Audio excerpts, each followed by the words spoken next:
All right, this is it.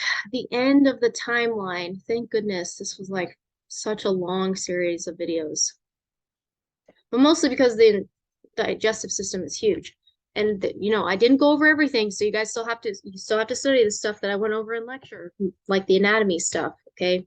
This is mostly the functions and some anatomy.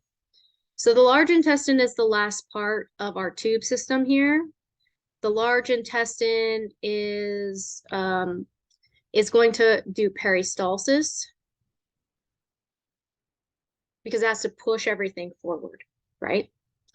And then we're going to see that it primarily has to deal with removal of undigested waste, and this is defecation.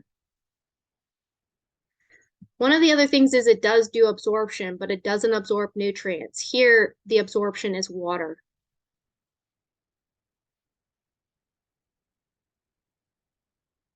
So I didn't put that over here, but I should probably put water right here too. Like water, electrolytes, vitamins all get absorbed in the small intestine. If you have any additional water that didn't get absorbed, you absorb that in the large intestine to help regulate blood volume, but also to make sure that feces isn't too watery, basically. Ah, sorry, I skipped through my slides too fast. Okay, so let's go over some of the small intestine, large intestine anatomy just one more time so we understand. We label everything right. This is the duodenum. See, that's connected to the stomach, and right about here is where the pyloric sphincter is going to be located. And then you have over on this side, let's make that a different color. So over towards like the right side, the upper portion and the right portion, this is where the jejunum is. And then the ilium is located, I'm sorry, that's the left side. The ilium is located more on the right side. Okay. What you're going to see is the small intestine ends right here at the ileocecal sphincter. So the large intestine is going to be on the outside of the small intestine. You should see that you have the cecum, the ascending colon, the transverse colon, the descending colon, the sigmoid colon, I should say, and the sigmoid colon.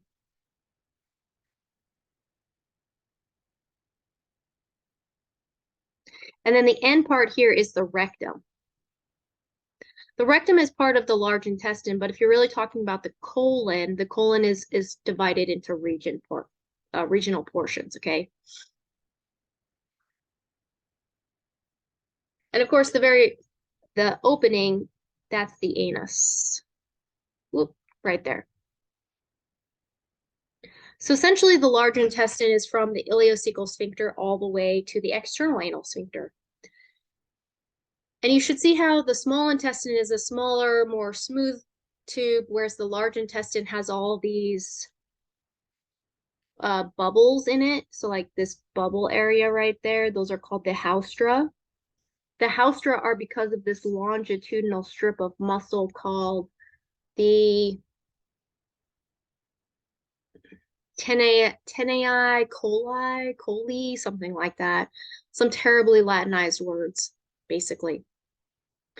So since the large intestine's main job is peristalsis and defecation, it does have two layers of smooth muscle, a longitudinal layer and a circular layer. And essentially, what's going to happen is it just moves feces along the route. As chyme goes through the ileocecal sphincter, it enters the cecum and then gets pushed up to the ascending colon. But as soon as it enters into the large intestine, it's now considered feces because it doesn't have any nutritional value anymore, right? We don't do any absorption of nutrients. We're just absorbing water and some water-soluble vitamins. So in order for the large intestine to like fully do defecation, which is sort of weird to think about, it has to remove feces entirely. So this portion is actually the rectum here. The straight portion is the rectum. Then you have a little anal canal and then the anus. The anus is the actual opening.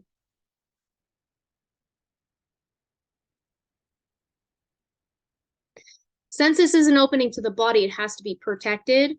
So it's actually protected by two sphincters. One is the internal anal sphincter. The other one is the external anal sphincter.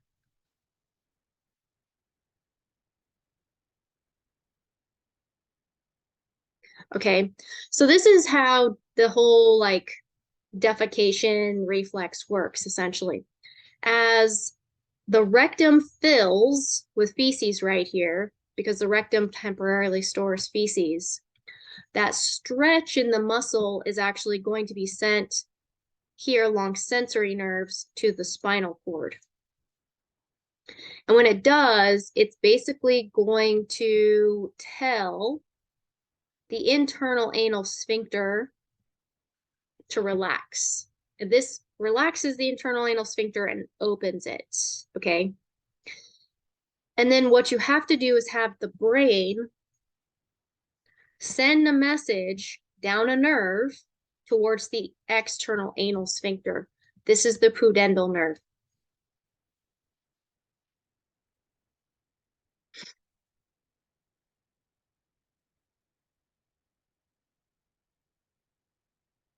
If I remember my segments correctly, these segments are like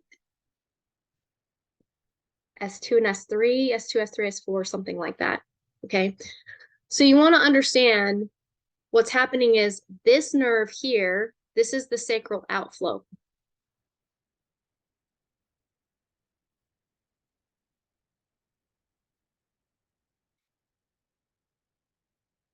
S2 through S4, right? Because that's actually part of our autonomic nervous system. The pudendal nerve is actually not part of our autonomic nervous system. It still uses those same segments. I think S2 and S3 or something like that. It's not that important.